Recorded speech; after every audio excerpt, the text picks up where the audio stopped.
Hi, my name is Pastor Jerry Ingalls from First Baptist Church in Newcastle, Indiana, and we are on a journey together. We're studying the Bible, one chapter at a time. I'm writing a short devotional thought on every chapter of the Bible, and I'm sharing those with you. Today we're looking at 2 Chronicles chapter 8. Solomon stated his motivation to build a separate house for Pharaoh's daughter in 2 Chronicles 8, verse 11. My wife shall not dwell in the house of David, king of Israel, because the places are holy where the ark of the Lord has entered. The chronicler's account of King Solomon's concern for ritual purity is juxtaposed with the first king's account of how his foreign wives led him into covenant unfaithfulness. This perspective was clearly stated in 1 Kings chapter 11, verse 1 and verses 6 through 8. Listen.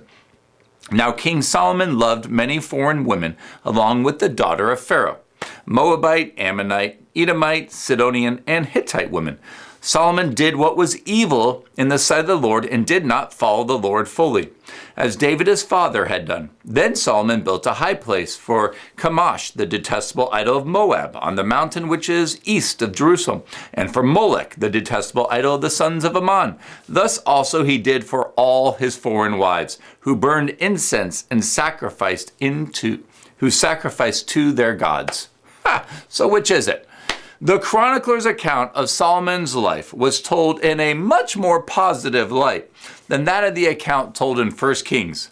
So regardless of the chronicler's intentions for how he spun or how he told Solomon's story, it was always the temple that was the focus of his story. Remember that. The temple, just like the tabernacle before it, was at the center of Israel's worship because that is where the presence of God manifested in Israel. So, whereas David and Solomon played their part in the story of God's people, God was always the main character of Israel's story.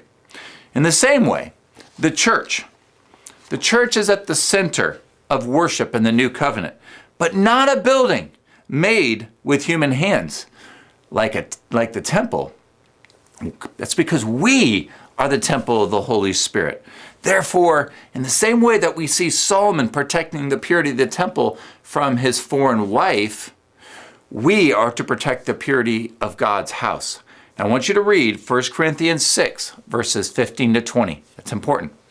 Seize the moment and glorify God in your body. What do you need to deal with in your life today so that God's story is declared without distraction through your story? Seize the moment.